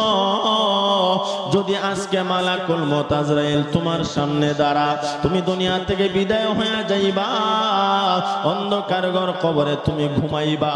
এই কবরে গেলে কেমনে থাকবা? যেই কবরের সাথী নাই বাতি নাই, কবরে গিয়া বলবা হারে আমি কেন নামাজ পড়লাম না, আমি কেন নিজে কোরআন শিখলাম না, আমি কেন বেশি বেশি নেক আমল করলাম না। ও আমার ভাই, কবরে গিয়ে আফসোস করলে আর কোনো লাভ হবে না। এজন্য আল্লাহর রাসূল বলেন ইন্না মিম্মা ইয়ালহাকুল মুমিনা মিন আমালিহি ওয়া হাসানাতিহি বা'দা মাউতিহি। মুমিন যখন দুনিয়া থেকে বিদায় হয়ে যায়, মুমিনের সমস্ত আমল নিস আর করতে পারে না, সব বন্ধ হয়ে যায়। তবে 7 প্রকারের সদকা জারিয়া চালু থাকে। মুমিন কবরে ঘুমাইয়া ঘুমাইয়া অটোমেটিক তার কবরে চলে যায়। সুবহানাল্লাহ। আপনি দুনিয়া থেকে বিদায় হওয়ার পর সব আমল বন্ধ হয়ে যাবে, আপনি আর কোনো নিজে আমল করতে পারবেন না। যদি বলেন হুজুর আমি তো হাফেজা কোরআন, আমি যখন মরে যাব কবরে গিয়ে আমি কোরআন শরীফ বেশি বেশি পড়ব, কোরআন পড়তে পারবেন, কোনো সওয়াব হবে না। কবরে গিয়ে আর কোনো আমল চলবে না। কথা ঠিক না বেঠিক? সব আমলের দরজা বন্ধ। আল্লাহ রাসূল বলেন দুনিয়ার জমিনে 7 প্রকারের সদকা জারিয়া যদি তুমি দুনিয়ার জমিনে করে যেতে পারো, কবরে গিয়া এই সদকা জারিয়ার সব তুমি পাইবা। 1 নাম্বার, মুমিন দুনিয়া থেকে বিদায় হওয়ার পর তার কবরে যেই নেক আমলটা যাইতে থাকে সেটা হলো আল্লাহ রাসূল সাল্লাল্লাহু আলাইহি ওয়াসাল্লাম বলেন, ইবনে মাজাহ শরীফের হাদিস, আবি হুরায়রা রাদিয়াল্লাহু তাআলা আনহু قال قال رسول الله সাল্লাল্লাহু আলাইহি ওয়াসাল্লাম, আল্লাহ রাসূল সাল্লাল্লাহু আলাইহি ওয়াসাল্লাম বলেন, আবু হুরায়রা রাদিয়াল্লাহু তাআলা আনহু থেকে বর্ণিত, তিনি বলেন 7 প্রকারের আমল চালু থাকে। এর মধ্যে 1 নাম্বার হলো ইলমান আল্লামাহু ওয়া নাশারা। সুবহানাল্লাহ। মুমিন যখন দুনিয়া থেকে বিদায় হয়ে যায়, আপনি আমি যখন দুনিয়া থেকে বিদায় হইয়া কবরে যাব, সদকা জারিয়া হবে আপনার আমার জন্য। ইলমান আল্লামাহু ওয়া নাশারা, আল্লাহর রাসূল বলেন ইলম অর্থাৎ কোরআনের ইলম। সুবহানাল্লাহ। ইলম দ্বারা জ্ঞানের কথা বলা হয়েছে। জ্ঞানকে 2 ভাগে বিভক্ত করা হয়েছে। একটা হলো জাগতিক জ্ঞান, আরেকটা হলো ধর্মীয় জ্ঞান। ধর্মীয় ইলম, ধর্মীয় জ্ঞান হলো কোরআনের ইলম, হাদিসের ইলম। আর জাগতিক জ্ঞান হলো বাংলা, অঙ্ক, ইংরেজি, জ্যামিতি, পাটিগণিত, বীজগণিত, আরো যা আছে গুগল। কথা ঠিক না বেটি? আমার ভাই, বাংলা, অঙ্ক, ইংরেজি এগুলিও জ্ঞান অর্জন করার মাধ্যম, এগুলিও ইলম। তবে এগুলি জাগতিক ইলম দুনিয়া অর্জন করার জন্য। আর কোরআন হাদিসের ইলম হলো ধর্মীয় ইলম। ইলমান আল্লামাহু ওয়া নাশারা, এই ইলমের ব্যাখ্যাতে লেখা হয় এই ইলম দ্বারা কোরআনের ইলমকে বুঝাইছেন। আপনি দুনিয়ার জমিনে নিজে কোরআন শিখছেন, এটা আপনার জন্য সদকা জারিয়া। আরেকজনকে কোরআন শিখাইছেন, কোরআনের প্রচার প্রসার করেছেন, আপনার জন্য সদকা জারিয়া। আজকে এখানে হাফেজ দিদারুল ইসলাম সাহেব হাফিজি মাদ্রাসায় পড়ায়নি না? পড়ায় না? আওয়াজ দিয়া কর। উনি যেদিন কবরে ঘুমায়া যাবে, উনার মতো আরো যারা উলামায়ে কেরাম মাদ্রাসায় ছোট ছোট ছাত্রদেরকে মক্তবে কোরআন পড়ায়, মাদ্রাসায় কোরআন শেখায়, যারা কোরআন শিখাইতেছে ইলমান আল্লামাহু ওয়া নাশারার ব্যাখ্যাতে পড়েছি, এরা যখন কবরে ঘুমায়া যাবে, যাদেরকে পড়াইলো এই ছাত্ররা দুনিয়ার জমিনে আবার অন্যদেরকে পড়াইবে। অন্যদেরকে পড়ানোর কারণে যে সওয়াব, এই সওয়াবটা দিদারুল সাবেল আমল নামায় চলে যাবে। সুবহানাল্লাহ। আমাদের হুজুর বসে আছেন, আরেকজন বসে আছেন, উলামায়ে কেরাম বসা, এরা ছোট ছোট বাচ্চাদেরকে মক্তবে সকালে পড়ায়, মাদ্রাসায় পড়ায়। এরা যখন দুনিয়া থেকে বিদায় হয়ে যাবে, এদের আমল নামায় অটোমেটিক সদকা জারিয়া কোরআনের এই সওয়াব অটোমেটিক পৌঁছে যাবে। সুবহানাল্লাহ। এখন আপনারা কইবেন হুজুর এই ওয়াজ তো উলামায়ে কেরামের পক্ষে গেছে, আমরা এত কষ্ট করে বই রইছি, আমরা কবরে গেলে আমরা কি লাভ? ইলমান আল্লামাহু ওয়া নাশারার ব্যাখ্যাতে 2 নাম্বার ব্যাখ্যা করা হয়, আপনি নিজে কোরআন শিখতে পারেন নাই, তবে যারা কোরআন শিখছে এদের মধ্য থেকে এই কোরআন শিখনেওয়ালা সন্তানটা হলো আপনার সন্তান। সুবহানাল্লাহ। অর্থাৎ আপনি যদি আপনার নিজের সন্তানকে হাফেজে কোরআন বানান, বাবা মনে তো তুই যায় না, গুরুত্বপূর্ণ কথা, শেষ কথা না এ হইল আজকে জিদ্দ দূরে একটু পারবেন না ইনশাআল্লাহ? দুই যুবক, আমি 2 মিনিটের ভিতরে মূল কথাটা বলে দিচ্ছি, যে কথাটা বলা আমার টার্গেট ছিল সেটা হলো 2 নাম্বার, আপনারা যারা বসছেন আপনার সন্তানকে আলেম বানান, এটা আপনার জন্য সদকা জারিয়া। সুবহানাল্লাহ। কেমনে সদকা জারিয়া? আপনি কবরে ঘুমায় গেছেন, কবরে শোয়ার পর দেখবেন আপনার সন্তান ওই যে আপনাদের কয়রাহারা হাফিজিয়া মাদ্রাসায় পড়তেছে, আর এই কোরআনের পড়ার সবের একটা অংশ আপনার কবরে পৌঁছে যাবে। বলে হুজুর আমার তো সন্তান নাই, থাকলে তো মাদ্রাসাত কালই দিয়ে নিলাম, তখন আমি কিতা করতাম? আপনার জন্য করণীয় আরেকজনের সন্তান মাদ্রাসায় পড়েনি না পড়ে না? এতিম আসেনি না নাই? নিজের সন্তান নাই, এতিম কোন একটা মাদ্রাসায় পড়ে। এই শুধু আমি কয়রাহারা হাফিজিয়া মাদ্রাসার কথা বলি না, আরো হাফিজিয়া মাদ্রাসা, আরো কওমি মাদ্রাসা, আরো কোরআনের সবক পড়ানো হয় মাদ্রাসা আসেনি না নাই? এই মাদ্রাসায় অন্যের সন্তান পড়ে এতিম, যার মা নাই বাবা নাই, তারে আপনি ছেলের মতো সাহায্য সহযোগিতা করে কোরআনটা শিখান, তারে সাহায্য সহযোগিতা করেন, আপনি কবরে ঘুমাইয়া এই তার সদকা জারিয়ার সওয়াব পাইতে থাকবেন। সুবহানাল্লাহ। 4 নাম্বার আমি ব্যাখ্যা করেছি, আপনি যখন কবরে চলে যাবেন, ইমাম গাযালি রাহমাতুল্লাহি আলাইহি ব্যাখ্যাটা করেন, ইলমান আল্লামাহু ওয়া নাশারা, ইলমের প্রচার প্রসার আপনি করেছেন। বলে কেমনে? আমি নিজেও পড়তে পারি নাই, সন্তানকেও কোরআন শেখাইতে পারি নাই, অন্যকে সাহায্য করতে পারি নাই, তবে যেই প্রতিষ্ঠানগুলিতে কোরআন শিক্ষা দেওয়া হইতো এই প্রতিষ্ঠানগুলিতে আমি সাহায্য সহযোগিতা করিতাম। আপনি কবরে ঘুমাইবেন, যেই প্রতিষ্ঠানে আপনি সাহায্য সহযোগিতা করেছেন এই প্রতিষ্ঠানে ছোট ছোট বাচ্চারা কোরআন পড়বে, আর এই কোরআনের সওয়াবের একটা অংশ আপনার আমলনামায় চলে যাবে। সুবহানাল্লাহ। কথা কি বুঝতে পারছেন? ক্লিয়ার? আপনারা একটু আগে মাদ্রাসায় দান খয়রাত করছেন না করছেন না? আপনাদের কবরে যখন কবরে ঘুমায়া যাবেন, এই আপনাদের এই কয়রাহারা এই হাফিজিয়া মাদ্রাসায় ছোট ছোট বাচ্চারা কোরআন পড়বে, আপনার কবরে এর সওয়াব পৌঁছতে থাকবে। সুবহানাল্লাহ। এই জন্য এই মাদ্রাসার সাথে জানে মালে থাকবো, পারবো না ইনশাআল্লাহ। মুমিন দুনিয়া থেকে বিদায় হওয়ার পর সে নিজে কোনো আমল করতে পারে না।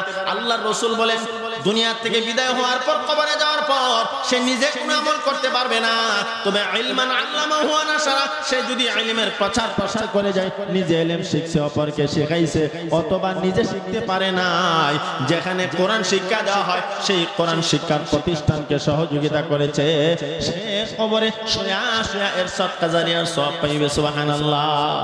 2 নাম্বার আল্লাহ রাসূল বলেন তুমি যখন দুনিয়া থেকে বিদায় হয়ে যাইবা, যদি দুনিয়ার জমিনে নেক সন্তান রেখে যেতে পারো, ওয়া ওয়ালাদান সালিহান তারাকা, আল্লাহ রাসূল বলেন যদি নেক সন্তান দুনিয়ার জমিনে রেখে দাও, এই নেক সন্তান তোমার জন্য সদকা জারিয়া। সুবহানাল্লাহ। এই যে আপনারা বসছেন, অনেকের মা নাই বাবা নাই, মা বাবা কবরে আসেনি না নাই? আওয়াজ দিয়া কোন ওয়া ওয়ালাদান সালিহান তারাকা, এর ব্যাখ্যাতে পড়েছি আপনার মা কবরে ঘুমায় গেছে, আপনার বাবা কবরে ঘুমায় গেছে, আপনি নেক সন্তান হিসেবে আপনার মার জন্য আপনার বাবার জন্য দোয়া করবেন, আর এই দোয়ার সওয়াবের একটা অংশ আপনার মা বাবার কবরে আল্লাহ পৌঁছায় দিবে। সুবহানাল্লাহ। ইমাম গাযালি রাহমাতুল্লাহি আলাইহি ওয়া ওয়ালাদান সালিহান তারাকা এর 2 নাম্বার ব্যাখ্যা করেন, এ পৃথিবীর মানুষ, তুমি যদি দুনিয়ার জমিনে নেককার সন্তান রাইখা দাও, আর নেককার সন্তান তোমার জন্য আল্লাহর কাছে দোয়া করে, আল্লাহ গো আমার আব্বা আম্মা দুনিয়া থেকে বিদায় হয়ে গেছে, এ মালিক আমার মা বাবা দুনিয়াতে নাই, মা বাবা অন্ধকার ঘরে কবরে শুয়ে আছে, জানি না মা বাবা কেমন আছে। সন্তান যদি মা বাবার জন্য আল্লাহর কাছে দোয়া করে, ইমাম গাযালি লেখেন সন্তান মা বাবার জন্য দোয়া করে আর চোখের পানিটা ছেড়ে দেয়, সন্তানের চোখের পানিটা গাল ভিজে ভিজে জমিনে পড়ার আগে আগে আল্লাহ মা বাবার কবরের আযাব বন্ধ করে দিবে। সুবহানাল্লাহ। 3 নাম্বার ওয়া ওয়ালাদান সালিহান তারাকা, যদি নেক সন্তান দুনিয়ার জমিনে রাখা যান, এই নেক সন্তান দ্বারা আলেম সন্তানকে বুঝাইছে, এই নেক সন্তান দ্বারা আল্লামাহু ওয়া নাশারা।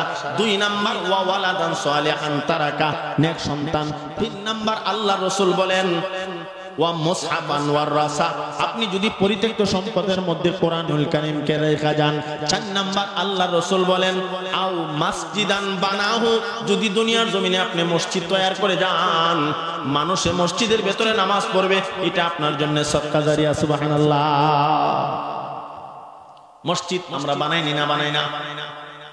মসজিদ আপনি বানাইছেন, ও মসজিদান বানাহু, আল্লাহ রাসূল বলেন তুমি যদি দুনিয়ার জমিনে মসজিদ বানায় যাও, তুমি কবরে শুয়ে আছো, মানুষ মসজিদের ভিতরে নামাজ পড়তেছে, যে সওয়াব হচ্ছে এই সওয়াবের একটা অংশ তোমার কবরে পৌঁছা যাবে। সুবহানাল্লাহ।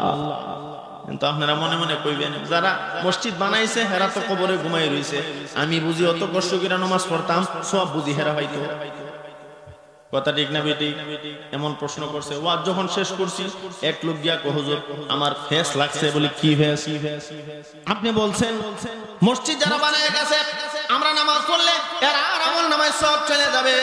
ফজরের সময় ঠান্ডা পানি দিয়া ওযু করলাম আমি, কষ্ট করলাম আমি, মসজিদে গেলাম আমি, সেজদা দিলাম আমি, নামাজ পড়লাম আমি, সব বুঝি ভাই বহেরা।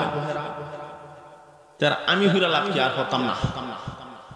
আমি কই না যে মতন বুঝুন না ফাড়াফাড়ি। মুরব্বীর একটা কথা কইনি না, কয় না, যে বলছে তো যেমন তুমন, যিনি বুঝছে তাকে খুব ভালো বুঝছে। একদল দেখবেন আমরা দেশে আছে, রমজান মাস যখন আয়ে তুমি ইফতার করবা আজকে আমার বাইত। কোন আমি কি ওর বাইত ইফতার করি না? বলে কে রে? কোমা শুনছি রাসূলুল্লাহ সাল্লাল্লাহু আলাইহি ওয়াসাল্লাম বলছেন ইফতার করাইলে তুমি সারা দিন উপবাস রাখলা, রোজা রাখলা, রাখা যে সওয়াব পাইলা। কেউ যদি তোমার ইফতার করাতে সমপরিমাণ সওয়াব সে পাওয়া যাবে। তো কষ্ট করতাম সারা দিন আমি, আর সওয়াব বুঝিয়ে হয়তো আমি এর বাইত ইফতার করতাম না। আসেনি না নাই? কিন্তু এই কথা আপনাকে জানতে হবে যে ইফতার আমি করেছি আরেকজনের বাড়িতে, আল্লাহ পাক তারে সওয়াব দিয়েছে, আমার সওয়াব থেকে না, আমার সওয়াব আমি পাইছি। কথা ঠিক না বেটি? ও সাদি সিন সাদ সাইবার টাইমে পাইছি। আবার লয়েন ওয়াজ কালি স্টার্ট হইছে, ওয়াজ কিন্তু শেষ হইতাছে না, আরো আসেনি না নাই? বলে কিতা আছে? ইমানদারের লক্ষণ কইছি 5টা, জোরে কোন কয়টা? একটার মধ্যে একটু সময় গেছে, বাকি 3টা তো পড়ার পর কইলিছি 1 মিনিটে। ঠিক নেই? ইমানদারের লক্ষণ গেছে 5টা, কইলিছি 5টা, কিন্তু ইমানদারের লক্ষণ বৈশিষ্ট্য 5টা। কি কি? আল্লাহ নামের জিকির, কোরআনুল কারীমের তেলাওয়াত নিজে পড়তে হবে, অন্য পড়তেছে বইয়ে বইয়ে শুনতে হবে। কথা ঠিক না বেঠি? ঈমান তাজা হবে। কথা ঠিক না বেঠি?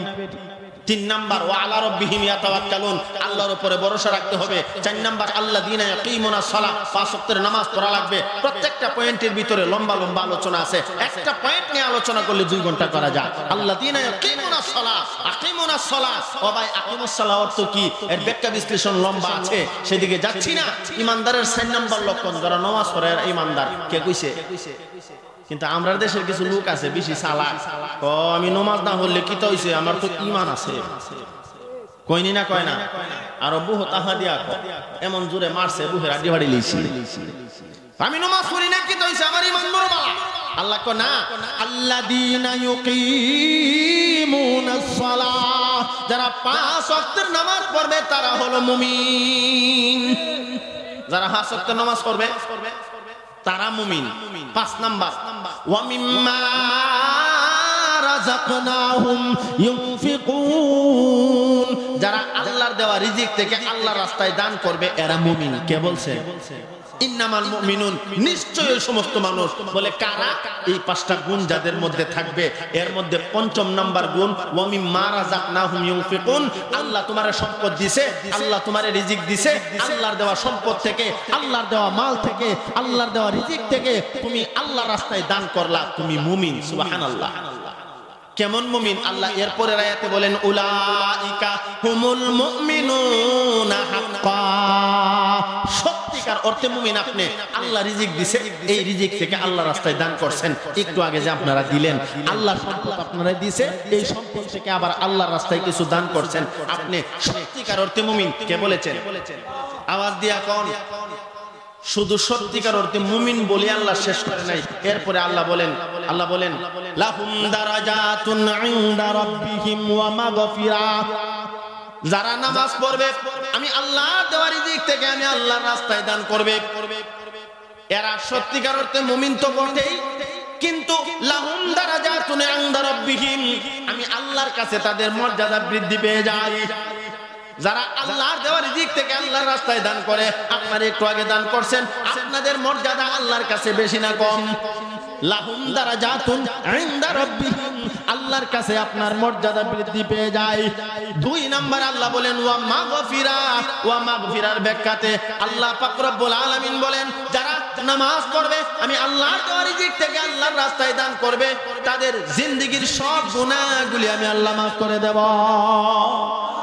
3 নাম্বার যারা আল্লাহর দেওয়া রিজিক থেকে আল্লাহর রাস্তায় দান করবে আল্লাহ পাক তাদেরকে জান্নাতের বালাখানা তৈরি করে দেবে। রিজকুন কারীম, সূরা আনফালের 4 নম্বর আয়াতে কারিমা এই রিজকুন কারীমের ব্যাখ্যাতে মুফাসসিরিন কেরাম লেখেন, ব্যাখ্যা দেওয়ার সময় নাই, আমি তাফসীর ইবনে কাসিরের মধ্যে পড়েছি। আল্লামা ইমাম নাম একটু বলিস, ইবনে কাসির রহমাতুল্লাহ আলাইহি, ফখরুদ্দিন রাজি রহমাতুল্লাহ আলাইহি, এটা মন থাকে না, ফখরুদ্দিন রাজি রহমাতুল্লাহ আলাইহি লেখেন রিজকুন কারীমের ব্যাখ্যা, যারা নামাজ পড়বে আল্লাহর দেওয়া রিজিক থেকে আল্লাহর রাস্তায় দান করবে, রিজকুন কারীম তারা আল্লাহ পাক বুঝাইছেন আমি আল্লাহ তোমাকে সম্মানী রিজিক দান করব জান্নাতের ভিতরে।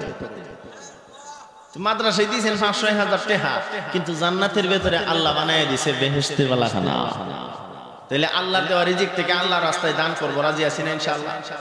দান তো করে ফেলেছেন, আপনারা যদি অনুমতি দেন তো 2-1 মিনিট আমি মুসাফির মানুষ দিক কালাই বাহিউহি কালেকশন আমি করি না, নগদ 500 করে টাকা দিবেন, কে কে একটু হাত তুলে দেখেন চিন দেখি, নগদ 500। আরে কিতা জানি সিডিয়া স্নাইডা একটা হইছে আমরা মাইছারে না। আমার ভাই আমরা জান্নাতি, জোরে কোন আমরা কি কেমনে জান্নাতি কইতাম নি? সবাই রাজি আছেন?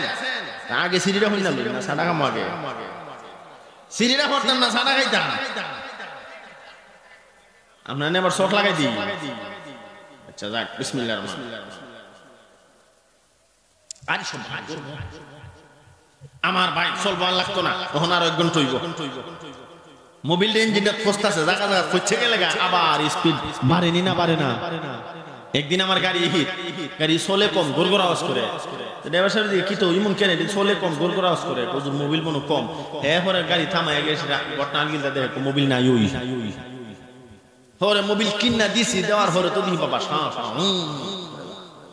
মোবিল ইঞ্জিনও লাগেনি, লাগে না, ইঞ্জিনটা স্পিড বাড়ার জন্য মোবিল লাগে। আমি এক ডুব খাইছি, আর এক ডুব খাইলাই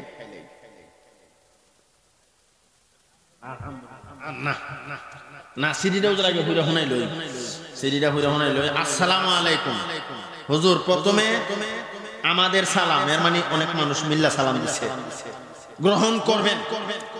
আর আমরা আশা করি আপনি আপনার সুমধুর কণ্ঠে একটি গজল গেয়ে আমাদেরকে শোনাবেন।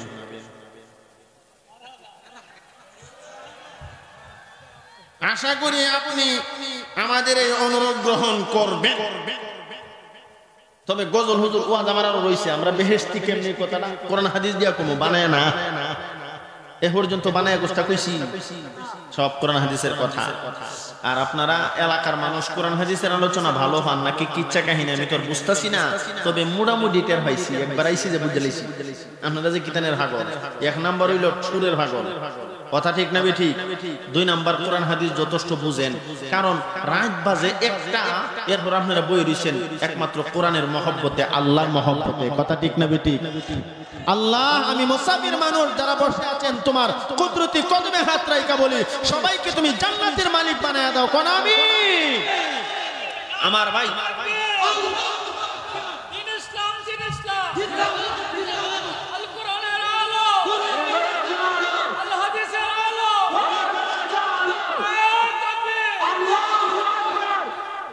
আমার ভাই গজলটা আজকে কোন যাইতো না, আগামী বছর আইলে কোমনে আমার ওয়াজটা আমি শেষ করি আমরা যে জান্নাতি কেমনে না, গজলটা কোন যাইতো না, কারণ এই বছর সবটা কইলে পরের বছর দাও দিব, এটা আমরা বুঝি না। হ্যাঁ কিতা কোন আমরা ইয়া উদুর কো এই যে কিতা দিদারুল লফা সবাস করে নিলে বেশ মানা, এই গজলটা আগামী বছর কোমনে ইনশাআল্লাহ ওয়াজটা ইনশাআল্লাহ শেষ করি। গজলটা কইতা দুয়াটা কইতা, হ্যাঁ চিল্লার সাথী, মাশাআল্লাহ মাশাআল্লাহ, আলহামদুলিল্লাহ, কোন আলহামদুলিল্লাহ। চিল্লার সাথী যদি 1 গ্রামও 300 হয়ে থাকে তো আপনারা জান্নাতি মানুষ যে বুঝাইতে একদম সহজ, আমার ওয়াজ থেকে আমি এনে ফেলেছি